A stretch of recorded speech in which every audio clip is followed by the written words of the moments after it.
Ya. Bismillahirrahmanirrahim. Assalamualaikum warahmatullahi wabarakatuh. Selamat siang Bapak. Perkenalkan saya Dr. Tirna, terus yang terjadi di klinik pada hari ini ya Pak. Baik Bapak, sebelumnya saya mohon izin untuk bertanya mengenai identitas terlebih dahulu ya. Bapaknya dengan Bapak siapa Pak? Bapak ini usianya berapa? 35. Untuk pekerjaan saat ini Bapak? Guru. Guru. Untuk alamatnya di mana Pak? Jalan Sari. Baik. Bapak di sini sebelumnya saya mohon izin untuk bertanya Pak. Bapak datang sini dengan keluhan apa?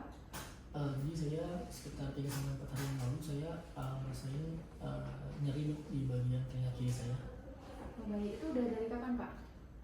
Kemungkinan seminggu dok, tapi sakitnya baru 3-4 hari.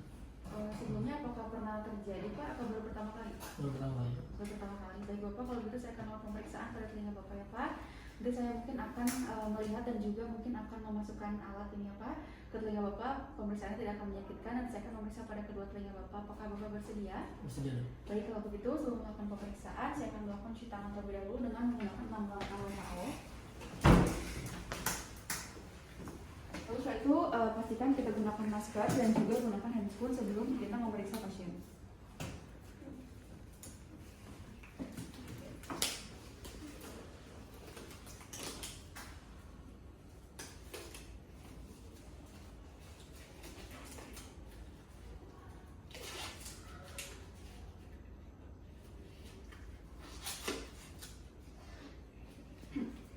Lalu setelah itu sebelum kita lakukan pemeriksaan jangan lupa kita gunakan headlamp.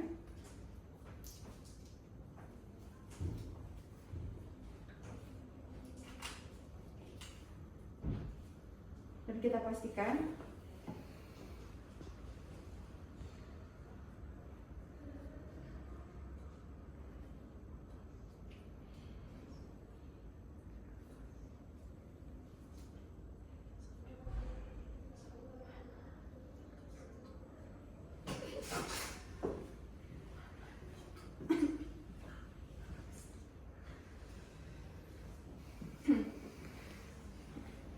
baik. Kalau sebelum pemeriksaan kita pastikan bahwa headlampnya ini menyala.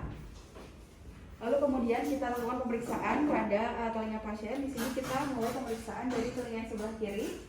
Di sini kita lakukan prinsip dengan menggunakan kita tarik pina ke bagian atas dan juga keluar. Kemudian kita dorong bagian ventricle. Lalu kita pastikan bahwa penglihatan pandangan pemeriksa tidak terhalang. Kemudian kita lihat apakah terdapat adanya kemerahan ataupun edema pada telinga pasien. Lalu juga di sini kita lakukan palpasi pada telinga pasien. Kita lakukan palpasi dan juga kita lihat pada bagian auricula, kemudian pada preaurikular dan juga pada postaurikular. Kemudian jangan lupa kita lakukan juga dengan prinsip yang sama pada telinga yang sebelahnya. Kita tarik pina ke arah luar dan ke arah atas menggunakan jari tengah dan juga jari jempol. Lalu kita tarik.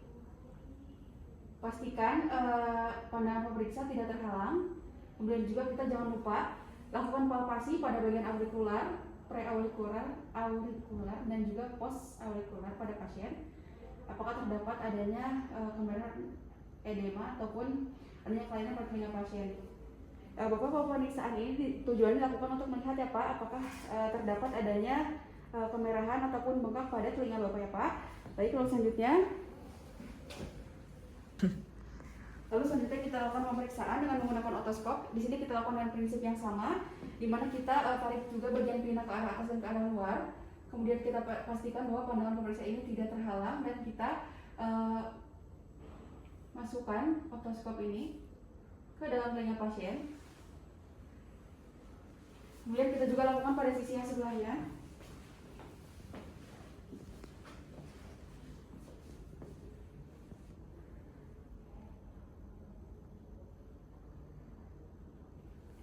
Baik, lalu setelah itu kita lakukan pemeriksaan yang berikutnya.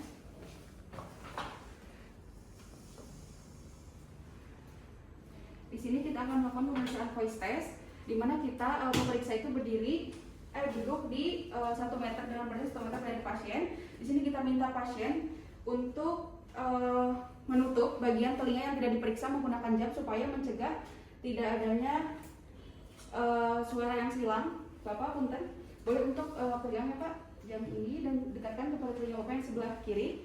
Karena saya akan melakukan pemeriksaan terlebih dahulu dengan telinga sebelah kanan. Baik, lalu di sini memeriksa berjarak 1 meter dari pasien, kemudian kita bisa menyebutkan 5 kata. Lalu kita minta pasien untuk mengulangnya.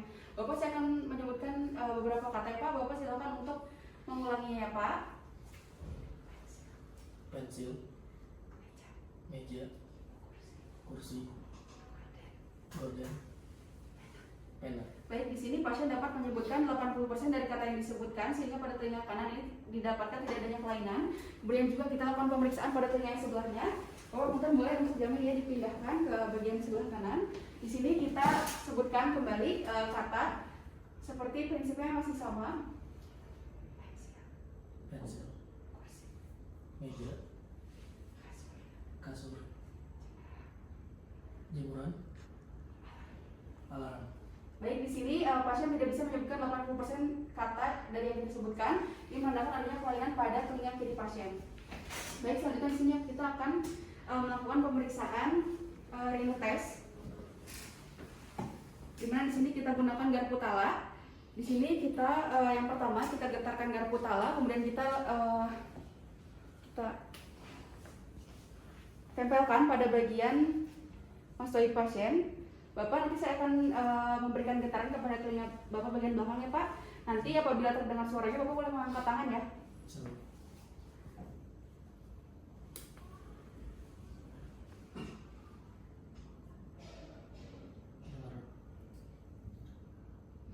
Tidak. Baik, lalu di sini kita lakukan pada telinga yang sebelahnya.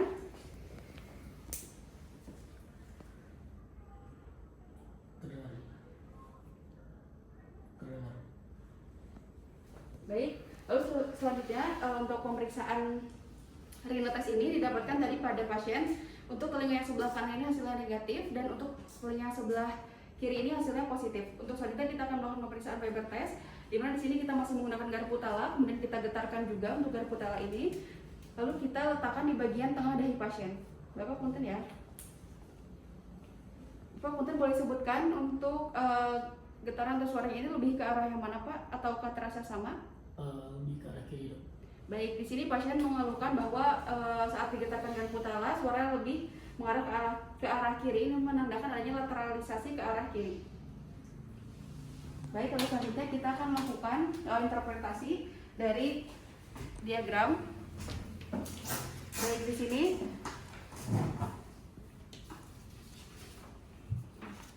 sini ada diagram yang menandakan bagaimana pendengaran dari pasien. Di sini ada grafik atau garis yang berwarna merah. Di sini menunjukkan bahwa ini menandakan untuk telinga sebelah kanan, dan di sini juga ada yang berwarna biru untuk menandakan telinga sebelah kiri.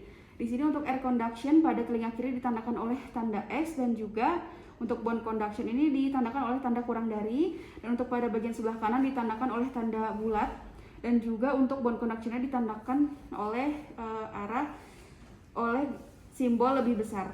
Nah, di sini pada bagian telinga sebelah kanan terlebih dahulu, dari frekuensi pada telinga sebelah kanan ini bisa kita lihat dari besaran 500, dari frekuensi 500, 1000, 2000 sampai 4000. Nah, di sini dari frekuensi 125 sampai 500 ini pasien stabil ada di angka 10 desibel, kemudian adanya kenaikan pada 1000, kemudian juga 2000 dan juga 4000, di mana di sini menandakan bahwa pasien ini untuk pada telinga kanan menandakan bahwa tidak adanya kelainan atau masih dalam batas normal. Kemudian juga di sini untuk telinga yang sebelah kiri bisa kita lihat frekuensi pada telinga sebelah kiri dari frekuensi 500. Di sini bisa kita lihat bahwa untuk melihat derajatnya di sini didapatkan ada 45 derajat, kemudian juga dari frekuensi 1000 ada 45 derajat, kemudian juga mengalami kenaikan pada frekuensi 2000 ke 60 desibel, dan juga di 4000 dia ada penurunan ini ke 50. Nah, untuk itu, untuk kita melihat bagaimana hasil dari frekuensi dari telinga sebelah kiri, bisa kita jumlahkan dari jumlah sudut yang dibentuk. Ini ada di 200. Lalu kita bisa bagi dengan 4 frekuensi, yaitu 500.000, 2.000 dan 4.000. Maka jika dibagi atau dirata-ratakan itu hasilnya 50, di mana ini menandakan bahwa adanya gangguan sedang pada telinga kiri pasien yang normalnya itu ada di 0 sampai 25 desibel.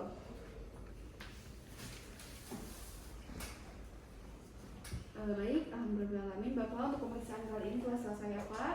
Tadi telah dilakukan beberapa pemeriksaan. Memang pada Bapak ini sesuai ya Pak, berdasarkan pemeriksaan ada beberapa tes yang memang hasilnya positif. Adapun juga tadi berdasarkan diagram ini ditandakan adanya gangguan pada telinga kiri Bapak ya Pak. Untuk itu nanti kita akan lakukan pemeriksaan lebih lanjut ya Pak untuk menentukan diagnosis dan pemberian obat ya Pak. Sebelumnya apakah ada yang ditanyakan? Cukup dok. Baik Bapak, kalau gitu terima kasih ya Pak. Terima kasih dok.